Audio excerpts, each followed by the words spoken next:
فبأي آلاء ربكما تكذبان.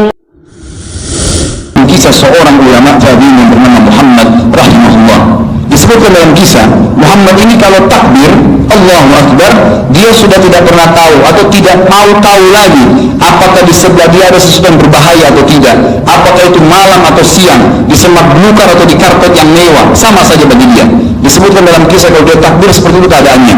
Dan saking asyiknya dia kalau sholat, sampai-sampai dia kalau sholat, saudaraku, membaca surah demi surah tidak terputus sampai dia merasa sudah harus diputus, dan sampai membuat telapak kakinya pecah-pecah. Dalam hal itu perjalanan peperangan jihad, ikutlah si Muhammad ini berperang. Lalu ada salah satu tabi'in, teman dia, meriwayatkan kisah tentang Muhammad ini.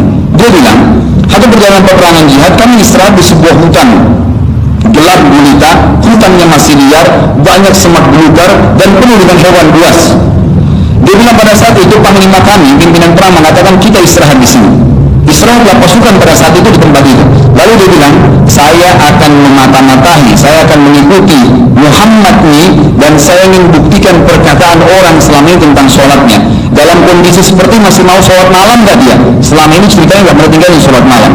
Maka yang terjadi, saudaraku, dia bilang pada saat semua pasukan turun istirahat, ternyata semuanya tidur tiba-tiba karena kecapean, dan Muhammad pun tidur baring. Lalu saya berkata, kata periwayat hadis kisah ini mengatakan, lalu saya berkata pada diri saya, mana nih yang orang-orang pada cerita katanya Muhammad begini dan begitu. Tapi saya coba kontrol, saya mau lihat malam ini, saya nggak mau tidur, mau pastikan apa yang dia lakukan. Ternyata betul, saudaraku, begitu semua prajurit dipastikan pulas tidurnya, Muhammad, kata perawi ini, berdiri sambil menjingkrak-jingkrakkan kakinya, takut kalau ada orang yang tahu dia bangun. Di sebuah hutan mungkin tidak ada yang lihat dia, tapi dia berusaha supaya orang tidak ada yang tahu. Lalu dia bilang, dia masuk ke semak belukar. Kalau bukan karena si Muhammad ini yang masuk, maka saya tidak berani masuk, karena banyaknya duri, binatang buas dan bahaya. Tapi saya masuk dan saya temukan dia terus masuk ke tengah-tengah hutan sampai jauh dari pasukan. Kemudian dia wudhu, dia menghadap kiblat, kemudian dia mulai bertakbir. Dia bilang apa? Demi Allah, waktu Muhammad mulai bertakbir, betul-betul seperti apa yang orang nukil, seperti malam itu siang bolong, seperti semak belukar yang banyak duri dan binatang-binatang serta serangga yang berbahaya berbisa, itu seperti karpet yang mewah dan wangi. Pada saat lewat ayat surga dia minta surga, lewat neraka dia takut dari neraka. Yang pada saat dia sujud, dia tidak angkat kepalanya sampai hajatnya selesai dengan Tuhan. Saat dia sujud, dia tidak angkat kepalanya sampai hajatnya selesai dengan Tuhannya.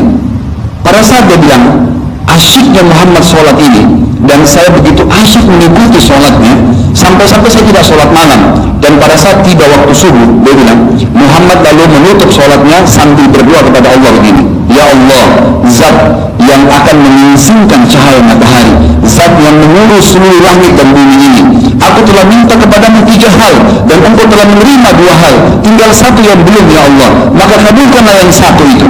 Ya Allah, zat yang akan menyingsingkan cahaya matahari, zat yang mengurus seluruh langit dan bumi ini, aku telah minta kepadamu 3 hal, dan engkau telah menerima 2 hal, tinggal 1 yang belum, ya Allah, maka kabulkanlah yang 1 itu. Kakek mengisahkan kisah ini, tiba-tiba karena kaki saya pegal dari semalaman memata-matai sholatnya Muhammad, saya bergerak injak semak belukar dan keluar suara. Pada saat itu dia bilang, Muhammad sadar kalau ada yang ngikutin sholatnya, padahal harapan dia tidak ada yang ngikutin di semak belukar jauh dari pasukan. Lalu dia bilang, dia pun mengarah ke arah saya, lalu dia mengatakan, semoga Allah merahmatimu, hai saudaraku, apa kau memata-matai ibadahku dari tadi malam? Lalu kata yang meriwayatkan di sini mengatakan, saya keluar dari persembunyian saya dan saya mengatakan iya, karena saya ingin buktikan apa yang orang cerita selama ini. Apa kata Muhammad? Pegahnya ini, bagaimana orang soleh yang yakin kepada Tuhannya dan ada balasannya kalau dia berbuat ibadah, tidak mau orang lain tahu ibadahnya. Dia mengatakan apa? Saya mohon padamu, orang Muhammad ini mohon kepada yang mengisahkan, saya mohon padamu, 2 kali dia ulangi, jangan kamu bongkar aib saya, jangan kamu ceritain ibadah saya kepada orang, mohon supaya jangan diceritain. Subhanallah, kita kadang-kadang baru bantu 1 orang 1 kampung sudah tahu kalau kita sudah bantu, mungkin baru 2-3 kali sholat malam seluruh keluarganya sudah tahu. Orang ini mohon supaya tidak ketahuan ibadahnya, orang ini mohon supaya tidak ketahuan ibadahnya. Lalu orang yang mengisahkan mengatakan, saya pun tahu saya tidak akan cerita apa yang Muhammad lakukan, tapi saya ingin tahu rahasia doa dia dengan Allah. Lalu saya mengatakan, demi Allah, saya tidak akan ceritakan apa yang terjadi malam ini selama kau hidup. Kata Tapi kalau kau sudah meninggal, saya punya hak menceritakannya. Selama kau hidup, saya tidak akan ceritakan. Tapi dengan syarat satu, kamu harus menyampaikan kepada saya 3 doamu yang Allah telah berikan 2 dan 1 belum. Lalu Muhammad mengatakan, tolong jangan bongkar ibadah saya. Kamu berdoa saja silahkan, kenapa harus tahu rahasia doa saya? Kata orang ini, demi Allah, kalau kau tidak ceritakan doamu, saya akan bongkar. Maka Muhammad berkata, baiklah saudaraku.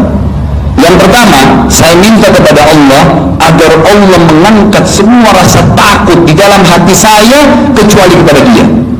Ini yang membuat saya sampai kamu lihat ke semak belukar tidak pernah takut kepada hewan buas, tidak pernah takut dengan malam, dengan setan, apapun yang di muka bumi saya tidak takut kecuali kepada Allah. Kabulkan. Dan yang kedua, saya minta kepada Allah agar syahwat saya diangkat oleh Allah kecuali kepada orang yang Allah halalkan. Sampai-sampai saya kalau melihat wanita tidak pakai baju pun di depan saya, tidak ada bedanya antara dia dengan sebuah tembok yang tidak bergerak.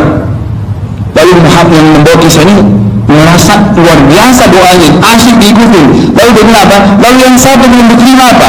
Mungkin ini sederhana ya bagi kita, tapi bagi orang ini luar biasa. Dia mengatakan, saya minta kepada Allah agar ngantuk saya dihilangkan, supaya saya sepanjang malam ibadah kepada Allah. Dan Allah belum kasih. Tidak ada waktu untuk tidur bagi dia, saudaraku. Semua diisi untuk ibadah kepada Allah Subhanahu wa Ta'ala. Bayangkan kalau kita terlalu banyak tidur, kalau kita hidup 60 tahun umur kita, 8 jam kita gunakan tidur sehari, saudaraku, dikali 60 dibagi jumlah hari dari 60 tahun itu, akan keluar 20 tahun kita habiskan pakai tidur. 30% dari umur kita habis untuk tidur. Orang ini faham. Lalu dia mengatakan, saya minta agar ngantuk saya hilang, tapi masih kadang-kadang datang ngantuk saya, Allah belum kabulkan. Ini kisah luar biasa. Bagaimana keyakinan seorang mukmin membuat dia tidak perlu terputus hubungannya dengan Tuhannya walaupun di semak belukar. فبأي آلاء ربكما تكذبان